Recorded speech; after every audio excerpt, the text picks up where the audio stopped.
दोस्तों, अगर आप भी केएल राहुल को दुनिया का सबसे खतरनाक खिलाड़ी और कप्तान मानते हैं तो वीडियो को लाइक जरूर कीजिएगा। दोस्तों, हैदराबाद के मैदान पर आया भुवनेश्वर कुमार का जबरदस्त तूफान। उनकी खतरनाक इन स्विंग और आउट स्विंग के कारण घुटने टेक बैठे लखनऊ के बड़े बड़े बल्लेबाज एक ही ओवर में पलट दिया। भुवनेश्वर कुमार ने मैच का पूरा रुख। तो आखिर लखनऊ को किस बल्लेबाज ने कराई मैच में शानदार वापसी? केएल राहुल ने कितने रनों का दिया योगदान? किस गेंदबाज ने लिए सबसे अधिक विकेट? किस बल्लेबाज ने ठोके तूफानी अर्धशतक? क्यों ये मुकाबला देखकर पूरा क्रिकेट जगत दांतों तले उंगली दबाने पर हो गया मजबूर? इस रोंगटे खड़े कर देने वाले मुकाबले की पूरी हाईलाइट तो हम आपको जरूर दिखाएंगे, लेकिन उससे पहले आपको क्या लगता है, केएल राहुल अपनी टीम को इस बार आईपीएल की ट्रॉफी दिला पाएंगे या नहीं? नीचे कमेंट करके जरूर बताएं। दोस्तों, राजीव गांधी इंटरनेशनल स्टेडियम में लखनऊ और हैदराबाद के बीच जबरदस्त मुकाबला देखने को मिला। इस मुकाबले में लखनऊ सुपर जायंट ने टॉस जीता और पहले बल्लेबाजी करने का फैसला किया। टीम की तरफ से ओपनिंग की शुरुआत करने मैदान पर कप्तान केएल राहुल के साथ कंटेंट डिकॉक आए। दोनों बल्लेबाज बेहद आक्रामक अंदाज में नजर आ रहे थे। वहीं हैदराबाद की तरफ से पहले ओवर लेकर आए टीम के सबसे खतरनाक तेज गेंदबाज भुवनेश्वर कुमार बेहद ही खतरनाक गेंदबाजी का नजारा दिखा रहे थे। लखनऊ के बल्लेबाजों को खूब परेशान कर रहे थे। बल्लेबाज रन बनाने में असफल हो रहे थे, एक एक रन के लिए तरस रहे थे। पहले ओवर में लखनऊ की टीम ने केवल 3 रन बना पाए। वहीं हैदराबाद की तरफ से दूसरा ओवर लेकर आए बर्थडे बॉय यानी कप्तान पैट कमिंस, लेकिन इनका स्वागत केएल राहुल ने तीसरी गेंद पर शानदार छक्का लगाकर किया और अपनी टीम के स्कोर को तेजी से आगे बढ़ाया। इन दोनों बल्लेबाजों ने मिलकर इस ओवर से 10 रन बटोर लिए और अपनी टीम के स्कोर को 2 ओवर में 13 रनों तक पहुंचा दिया।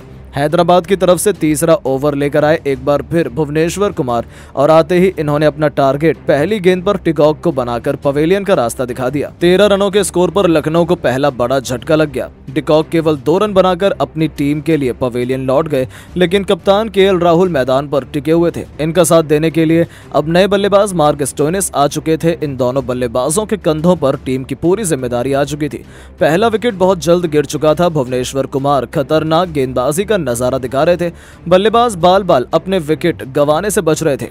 बल्लेबाजों को उनकी गेंद बिल्कुल भी समझ नहीं आ रही थी। राहुल मैदान पर संघर्ष कर रहे थे। एक एक रन बनाना काफी मुश्किल हो रहा था। 3 ओवर में लखनऊ का स्कोर केवल 14 रन बन पाया। हैदराबाद की टीम पूरी तरह से लखनऊ पर हावी नजर आ रही थी। विकेट की तलाश में कप्तान पैट कमिंस ने बॉलिंग स्पेल में बदलाव करते हुए पावर प्ले का चौथा ओवर फेंकने के लिए गेंद शहबाज अहमद के हाथ में थमाई और शहबाज बेहतरीन गेंदबाजी का नजारा दिखा रहे थे। अपने शिकंजे में दोनों बल्लेबाजों को बांध कर रखा हुआ था। बाउंड्री लगाने के लिए बल्लेबाज तरस रहे थे। लखनऊ के ऊपर प्रेशर बढ़ता ही जा रहा था। शहबाज राहुल को भी अपनी फिरकी से खूब परेशान कर रहे थे। इस ओवर से लखनऊ के बल्लेबाजों ने केवल 5 रन बटोर पाए और टीम का स्कोर 4 ओवर में केवल 20 रनों तक पहुंच पाया। लखनऊ का स्कोर बड़ी मुश्किल से आगे बढ़ रहा था। हैदराबाद की तरफ से पावर प्ले का 5वां ओवर लेकर आए एक बार फिर भुवनेश्वर कुमार और आते ही इन्होंने इस बार अपना शिकार मार्क स्टोइनिस को बना लिया। दूसरी गेंद पर मार्क स्टोइनिस अपना विकेट खो बैठे। 21 रनों के स्कोर पर लखनऊ का दूसरा विकेट गिर गया। स्टोइनिस केवल 3 रनों का योगदान देकर पवेलियन की शोभा बढ़ाने चले गए। लखनऊ की टीम लुढ़कती हुई नजर आने लगी। ताश के पत्तों की तरह विकेट गिरते जा रहे थे, लेकिन कप्तान केएल राहुल एक तरफ से मैदान पर डटे हुए थे। इनका साथ देने के लिए अब नए बल्लेबाज कुणाल पांड्या आ चुके थे। अब इन दोनों खिलाड़ियों के कंधों पर टीम की पूरी जिम्मेदारी आ चुकी थी। हैदराबाद पूरी तरह से मैच में हावी थी। 5 ओवर में लखनऊ का स्कोर बड़ी मुश्किल से 2 विकेट पर 23 रनों तक पहुंच पाया। हैदराबाद का प्रदर्शन देखकर पूरा स्टेडियम खुशी से झूम रहा था। हर कोई केएल राहुल से उम्मीद लगाकर बैठा हुआ था। पावर प्ले का अंतिम ओवर लेकर आए एक बार फिर शहबाज अहमद बेहतरीन गेंदबाजी का नजारा दिखा रहे थे। इस ओवर में भी लखनऊ के बल्लेबाजों को रन बनाना काफी मुश्किल हो रहा था। केएल राहुल भी मैदान पर पूरी तरह से बाउंड्री के लिए संघर्ष कर रहे थे। शहबाज ने ही इस ओवर में केवल 4 रन दिए। लखनऊ की टीम पावर प्ले के 6 ओवर में केवल 27 रन 2 विकेट पर बना पाई। हैदराबाद पूरी तरह से मैच में हावी नजर आ रही थी। इन दोनों बल्लेबाजों ने मिलकर टीम की नैया को पार लगाया। एक के बाद एक कई चौके छक्के लगाए। इन दोनों खिलाड़ियों के बाद भी लखनऊ के और भी बल्लेबाज मैदान पर आते गए। इन सभी खिलाड़ियों को देखकर तो यही लग रहा था कि हैदराबाद के सामने बड़ी आसानी से 160 से 170 रनों का लक्ष्य रखने में सक्षम रहेगी। लेकिन दोस्तों, अब आपको क्या लगता है, लखनऊ और हैदराबाद में कौन बनेगा इस बार का आईपीएल का चैंपियन? अपनी राय नीचे कमेंट बॉक्स में जरूर दें। दोस्तों, आईपीएल इतिहास का सबसे जबरदस्त रोमांचक मुकाबला वानखेड़े के मैदान पर मुंबई इंडियंस और सनराइजर्स हैदराबाद के बीच खेला गया। मुंबई इंडियंस ने टॉस जीतकर पहले सनराइजर्स हैदराबाद को बल्लेबाजी करने के लिए आमंत्रित किया। हैदराबाद की तरफ से ओपनिंग करने मैदान पर ट्रेविस हेड और अभिषेक शर्मा आ चुके थे। वहीं मुंबई की तरफ से पहला ओवर लेकर आए नुवान तुषारा ये भी बेहतरीन गेंदबाजी का नजारा दिखा रहे थे। हैदराबाद के बल्लेबाजों को खूब परेशान कर रहे थे, लेकिन तभी तुषारा की अंतिम गेंद पर ट्रेविस हेड ने शानदार चौका लगाकर पहले ओवर से 7 रन बटोर लिए। वहीं मुंबई की तरफ से दूसरा ओवर लेकर आए नए गेंदबाज अंशुल कंबोज। इनका स्वागत इस बार अभिषेक शर्मा ने चौथी गेंद पर शानदार छक्का लगाकर किया और फिर अंतिम गेंद पर हेड ने बेहतरीन चौका जड़कर 2 ओवर में अपनी टीम के स्कोर को 21 रनों तक पहुंचा दिया। मुंबई की तरफ से तीसरा ओवर लेकर आए एक बार फिर नुवान तुषारा शानदार गेंदबाजी का नजारा दिखा रहे थे, लेकिन तभी ट्रेविस हेड ने 5वीं गेंद पर शानदार चौका जड़कर अपनी टीम को 3 ओवर में 28 रनों तक पहुंचा दिया। दोनों बल्लेबाज मैदान पर पूरी तरह से सेट हो चुके थे। टीम के स्कोर को तेजी से आगे बढ़ाने की पूरी कोशिश कर रहे थे। मुंबई के गेंदबाजों पर प्रहार करना शुरू कर दिया था। विकेट की तलाश में कप्तान हार्दिक पांड्या ने चौथा ओवर फेंकने के लिए गेंद जसप्रीत बुमराह के हाथ में थमाई। बुमराह शानदार गेंदबाजी का नजारा दिखा रहे थे। हैदराबाद के बल्लेबाजों को रन बनाना काफी मुश्किल हो रहा था। बुमराह की लहराती हुई गेंद दोनों बल्लेबाजों को बिल्कुल भी समझ नहीं आ रही थी। हैदराबाद के दोनों बल्लेबाजों ने इस ओवर में केवल 4 रन अपनी टीम के लिए जोड़ पाए और स्कोर 4 ओवर में 32 रनों तक ही पहुंच पाया। बॉलिंग स्पेल में बदलाव करते हुए कप्तान हार्दिक पांड्या ने एक बार फिर गेंद अंशुल कंबोज को थमाई, लेकिन इनका स्वागत ट्रेविस हेड ने दूसरी गेंद पर शानदार छक्का लगाकर किया और अपनी टीम के स्कोर को तेजी से आगे बढ़ाया। लेकिन उसके बाद अंशुल कंबोज ने ओवर की चौथी गेंद पर हेड को क्लीन बोल्ड कर दिया, मगर वो गेंद एम्पायर ने नो बॉल कर दी, जिसके कारण ट्रेविस हेड बच गए और फिर उन्होंने 2 और नो बॉल खेली और उस गेंद पर 2 लगातार चौके जड़कर अपनी टीम के स्कोर को तेजी से आगे बढ़ा दिया। इस ओवर से हैदराबाद के बल्लेबाजों ने मिलकर 19 रन बटोरकर अपनी टीम के स्कोर को 5 ओवर में ही 50 रनों के पार पहुंचा दिया। दोनों बल्लेबाज प्रचंड रूप में नजर आ रहे थे।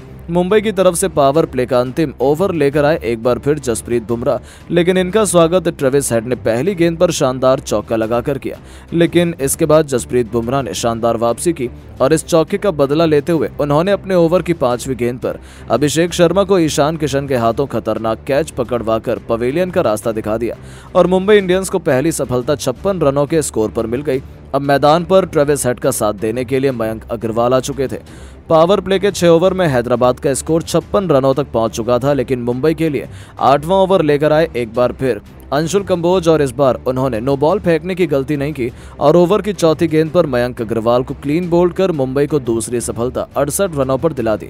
मयंक अग्रवाल केवल 5 रन बनाकर पवेलियन लौट गए और ओवर में हैदराबाद का स्कोर 71 रन बन चुका था। वहीं मुंबई को 2 सफलता मिल चुकी थी। अब मैदान पर नए बल्लेबाज ट्रेविस हेड का साथ देने के लिए नीतीश रेड्डी आ चुके थे। नीतीश रेड्डी भी आक्रामक अंदाज में नजर आ रहे थे। अपनी टीम के लिए तेजी से रन बना रहे थे। दोनों बल्लेबाज मैदान पर सेट होने की पूरी कोशिश कर रहे थे और अपनी टीम के स्कोर को 10 ओवर में इन दोनों बल्लेबाजों ने मिलकर 88 रनों तक पहुंचा दिया था।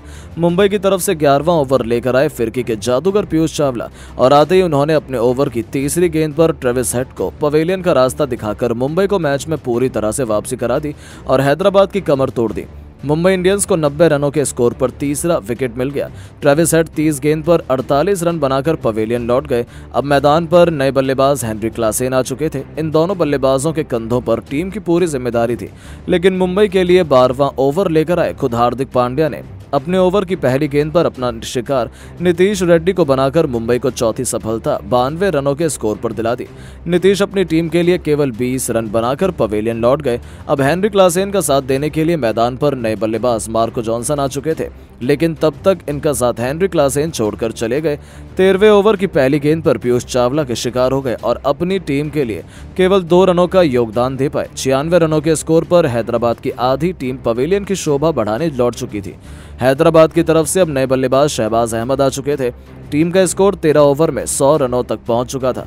मुंबई मैच में पूरी तरह से हावी दिख रही थी। मार्को जॉनसन और शहबाज अहमद धीरे धीरे टीम के स्कोर को बढ़ाते हुए 15 ओवर में 120 रनों तक पहुंचा दिया, लेकिन शहबाज अहमद 16वें ओवर की पहली गेंद पर अपना विकेट हार्दिक पांड्या को दे बैठे। हैदराबाद का छठा विकेट 120 रनों के स्कोर पर गिर गया। शहबाज टीम के लिए 10 रन बनाकर पवेलियन लौट गए। मैदान पर नए बल्लेबाज अब्दुल समद आए, लेकिन अब तक मार्को जॉनसन भी इसी ओवर की 5वीं गेंद पर अपना विकेट गंवा बैठे। हैदराबाद का 7वां विकेट गिर गया। मैदान पर खुद कप्तान पैट कमिंस को आना पड़ा और आते ही उन्होंने शानदार छक्का पीयूष चावला को जड़कर अपना खाता खोला और टीम के स्कोर को आगे बढ़ाया। लेकिन अब तक अब्दुल समद इनका साथ छोड़कर पवेलियन लौट गए। पीयूष चावला की अंतिम गेंद पर एलबीडब्ल्यू हो गए। 136 रनों के स्कोर पर 8 विकेट हैदराबाद का गिर गया।